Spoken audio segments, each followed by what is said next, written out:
अब बात वंदे मातरम पर हो रही सियासत की। आज प्रेसिडेंट द्रौपदी मुर्मू ने वंदे मातरम बिल पर साइन कर दिए।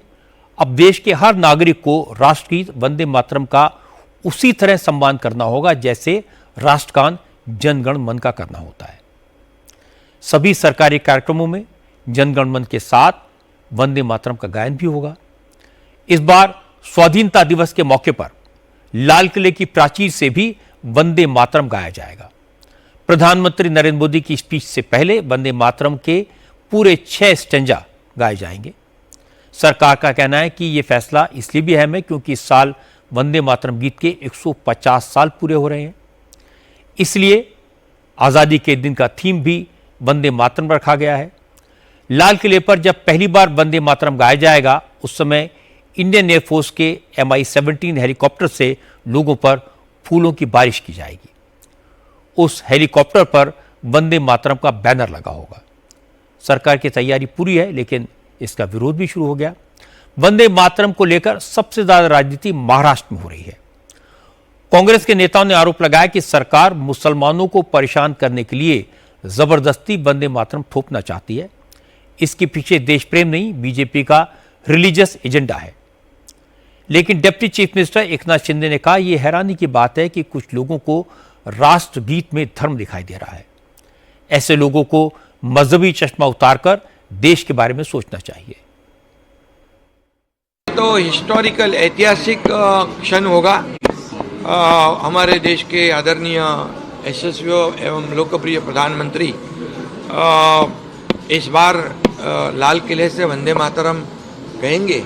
ये पूरे देशवासियों के लिए फक्र और गर्व की बात है और इसका हम स्वागत करते हैं।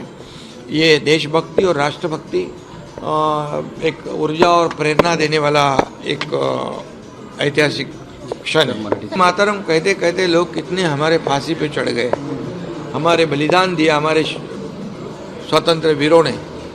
अभी ऐसे ही स्वातंत्र नहीं मिला है, इसलिए इसके लिए ये वंदे मातरम कहते कहते फांसी पे चढ़ गए हमारे स्वतंत्र वीर। और इसलिए ये हमारे देश के लिए ये एक देशभक्ति राष्ट्रभक्ति का एक और सभी लोगों को प्रेरणा और ऊर्जा देने वाली बात है। तो इसलिए किसी ने इसका विरोध नहीं करना चाहिए, सभी ने ये कहना चाहिए।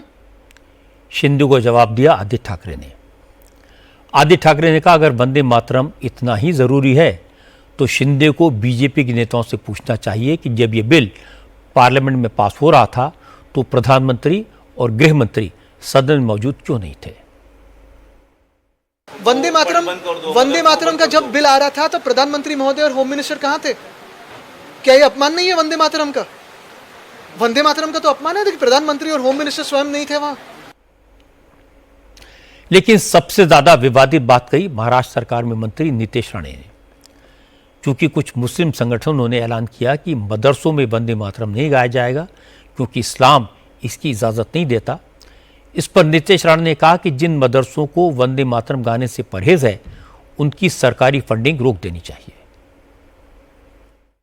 ये अगर आप ये भारत देश को, इस हिंदू राष्ट्र को अगर हम अपना राष्ट्र मानते हैं, अपना देश मानते हैं, तो हमारा तिरंगा हो, तिरंगा ध्वज हो, हमारे भारत माता की जय हो, हमारे लिए वंदे मातरम हो, ये बोलना जरूरी है। मुझे आश्चर्य ऐसा लगता है वंदे मातरम कुछ आज भी देश में अलग अलग जो संस्थाएं हैं वो अपने बच्चों को पढ़ाने के लिए और बोलने के लिए तैयार नहीं है। उदाहरण मैंने मदरसा को दिया। मदरसे जो होते हैं जो स्टेट फंडेड भी होते हैं बड़े पैमाने पे, पैसा आप सरकार से लेते हो मगर आपको सरकार की नोटिफिकेशन माननी नहीं है, तो फिर ऐसे मदरसाओं को उनका स्टेट फंडिंग बंद कर देना चाहिए। ऐसा कोई डॉक्टर या इंजीनियर मैंने कभी मदरसे से तैयार होते हुए नहीं देखा है, सिर्फ आतंकवादी ही देखे हमने तैयार होते हुए। तो इसलिए मुझे ऐसा लगता है अगर आपको इस देश में रहना है तो आपको वंदे मातरम बोलना है। और वंदे मातरम अगर आपको बोलना नहीं होगा तो सरकार के माध्यम से जो जो आपको बेनिफिट्स मिलते हैं, जो जो आपको योजनाएं मिलती है, जिससे आपको फंडिंग होती है, वो सारी चीज़ बंद होना ही सही बात है। नीतेश राणे की बात तो सही नहीं है कि मदरसों से सिर्फ आतंकवादी पैदा होते हैं। लेकिन नीतीश राणे ने जब इस तरह का बयान दिया तो महा विकास अघाड़ी के नेताओं ने नाराजगी जाहिर की।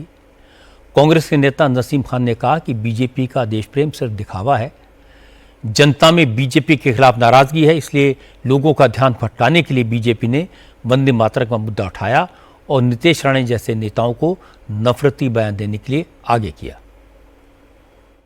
भारतीय जनता पार्टी की जमीन पूरे देश में उनके पैर के नीचे से खिसक गई है। देश का युवा, किसान, जवान, देश के सभी नागरिक भारतीय जनता पार्टी के कुशासन के खिलाफ रास्ते पर उतर रहा है। भारतीय जनता पार्टी जब भारतीय जनता पार्टी की नींव खस सकती है, कमजोर होती है, तब वो हिंदू मुसलमान के अलावा उनके पास कोई मुद्दा नहीं रहता है। लेकिन इस देश में अब वो हिंदू और मुसलमान 2014, 19, 24 देश ने देख लिया है कि हिंदू और मुसलमान के नाम का बंटवारा करके, भावनाओं से खेलकर, वोट लेकर देश को कमजोर करने वाली ताकत भारतीय जनता पार्टी की सरकार है। तो इस सरकार और ये भारतीय जनता पार्टी के नेताओं के ऐसे बयानों को अब लोग ध्यान देना लोगों ने छोड़ दिया है। उससे कोई फर्क नहीं पड़ने वाला है, वो कुछ भी कहते रहें। ये बात सही है कि वंदे मातरम आज़ादी की लड़ाई का तराना है।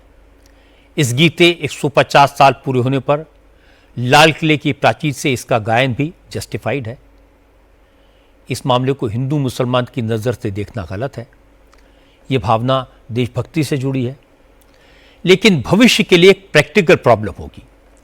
किसी भी सरकारी समारोह में वंदे मातरम, जनगण मन और राज्य का गीत गाना भी अनिवार्य होगा, तो इसमें कम से कम 6-7 मिनट लगेंगे। अब ये कितना व्यावहारिक है, इस पर विचार करना चाहिए और इसका कोई रास्ता भी निकालना चाहिए।